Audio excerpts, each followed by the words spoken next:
जय श्री राधे कृष्ण। आइए आज आप सब सुनेंगे भाई दूज से जुड़ी हुई दो पौराणिक कथाएं। तो बोलिए प्रेम से यम देवता की जय, सर्वदेवी देवता की जय। पहली कथा के अनुसार यमुना अपने बड़े भाई यमराज से बड़ा स्नेह करती थी। वह उससे बराबर निवेदन करती थी कि वह उसके घर आकर भोजन करे, लेकिन यमराज अपने काम में व्यस्त रहने के कारण यमुना की बात को टाल जाते थे। कार्तिक शुक्ल द्वितीया को यमुना ने अपने भाई यमराज को भोजन करने के लिए बुलाया। बहन के घर आते समय यमराज ने नरक में निवास करने वाले जीवों को मुक्त कर दिया।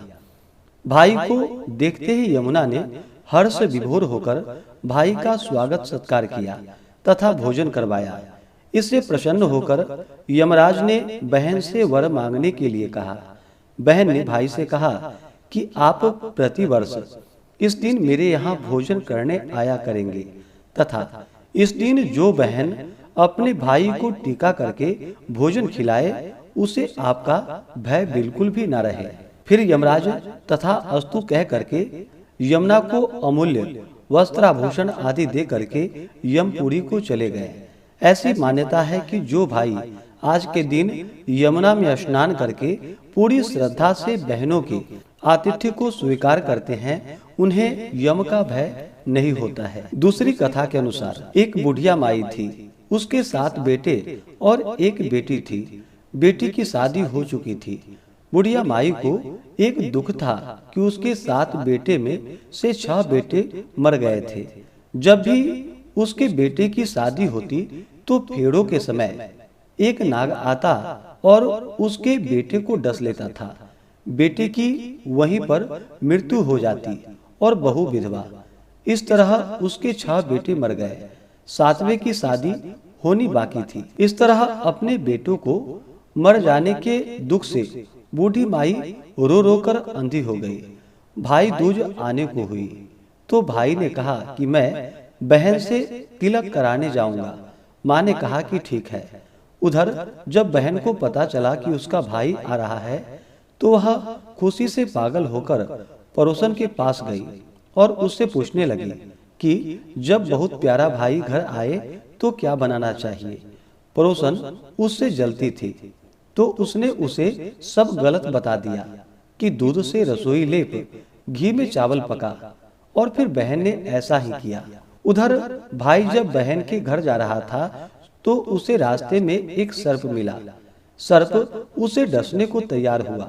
भाई बोला कि तुम मुझे क्यों डसना चाहते हो। सर्प बोला कि मैं तुम्हारा काल हूँ और मुझे तुमको डसना है। भाई ने उससे निवेदन किया कि मेरी बहन मेरा इंतजार कर रही है। जब तिलक करा के मैं वापस लौटूंगा तब तुम मुझे डस लेना। इस पर सर्प बोला कि भला आज तक कोई अपनी मौत के लिए लौटकर आया है जो तुम आने के लिए कह रहे हो। भाई ने कहा कि अगर तुझे यकीन नहीं है तो तू मेरे झोले में बैठ जा। फिर सर्प ने ऐसा ही किया। बहन के घर जब भाई आया तो वह बहुत खुश हुई। भाई बोला कि बहन जल्दी से खाने को दे, बड़ी भूख लगी है। अब बहन खाना कैसे दे, क्योंकि पड़ोसन के बताए अनुसार दूध से लेपकर रसोई सूखी नहीं और घी में चावल पके ही नहीं। तब भाई ने कहा कि बहन इतनी देर क्यों लग रही है, तू क्या पका रही है। ऐसे में भाई ने बहन को पूरा तरीका बताया कि गोबर से रसोई को लीप, दूध में चावल पका। बहन ने ऐसा ही किया। खाना खाने के बाद भाई को बहुत जोरों की नींद आने लगी। इतने में बहन के बच्चे आ गए। बोले कि मामा हमारे लिए तुम क्या लाए हो। उसका भाई बोला कि मैं कुछ नहीं लाया हूँ।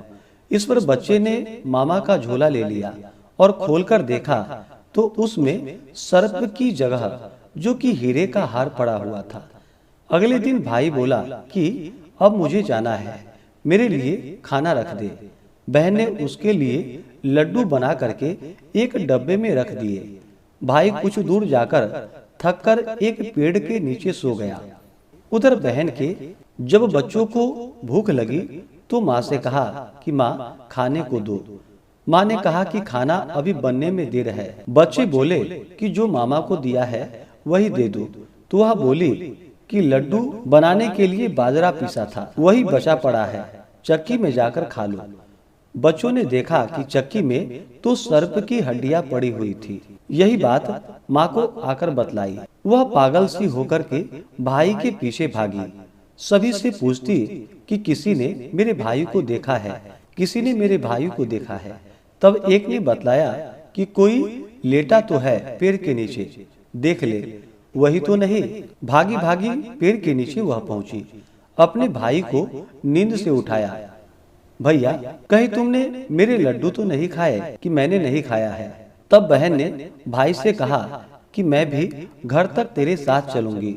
कुछ दूर जाने पर उसे एक बुढ़िया मिली, जिसने बतलाया कि तेरे भाई पर संकट है, तेरे 6 भाई मर गए हैं और अब 7वें की शादी होने पर यह भी मरेगा। बहन ने बहुत प्रार्थना करके उस बुढ़िया से भाई को बचाने का रास्ता पूछ लिया। भाई के पास आकर बोलने लगी, तू तो जलेगा, कुटेगा, मरेगा। भाई चौंक गया, पर उसे कुछ समझ में नहीं आया। इस तरह दोनों भाई बहन माँ के घर पहुँच गए। थोड़े समय के बाद भाई के लिए सगाई आने लगी। उसकी शादी तय हो गई। जब भाई को सेहरा पहनाने लगे तो वह बोली, इसको क्यों सेहरा बंधेगा? सेहरा तो मैं पहनूंगी, ये तो जलेगा, कटेगा, मरेगा। बहन ने देखा उसमें कलंगी की जगह सांप का बच्चा पड़ा हुआ था। बहन ने उसे निकालकर फेंक दिया। सभी लोग बहन की तारीफ करने लगे। अब जब भाई घोड़ी पर चढ़ने लगा तो बहन फिर से बोली कि घोड़ी पर यह क्यों चढ़ेगा? घोड़ी पर तो मैं चढ़ूंगी, ये तो जलेगा, मरेगा। सबने उसे घोड़ी पर भी बिठा दिया।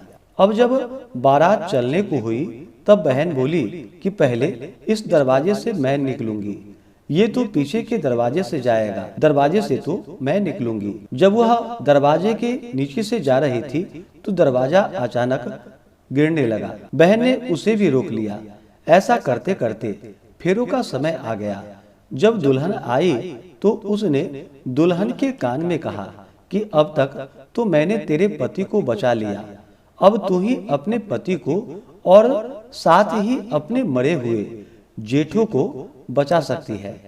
फेरों के समय एक सर्प आया जो वैसे ही दूल्हे को डसने को हुआ।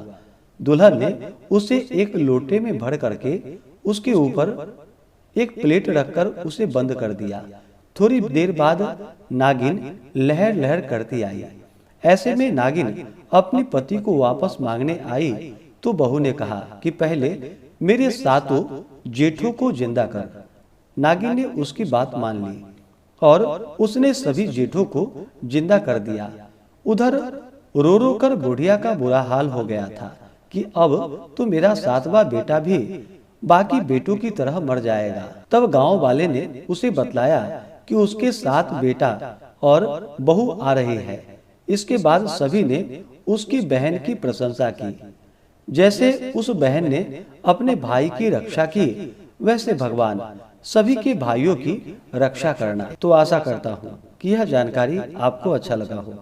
इसी प्रकार से ज्ञानवर्धक जानकारियाँ प्राप्त करते रहने के लिए, व्रत पूजा के बारे में जानने के लिए, कथा को सुनने के लिए चैनल पे अगर आप पहली बार आए हैं तो चैनल को लाल बटन दबा करके सब्सक्राइब करें, साथ में बेल आइकन घंटी को दबाएं ताकि आने वाली वीडियो का नोटिफिकेशन आपको समय से मिलता रहे।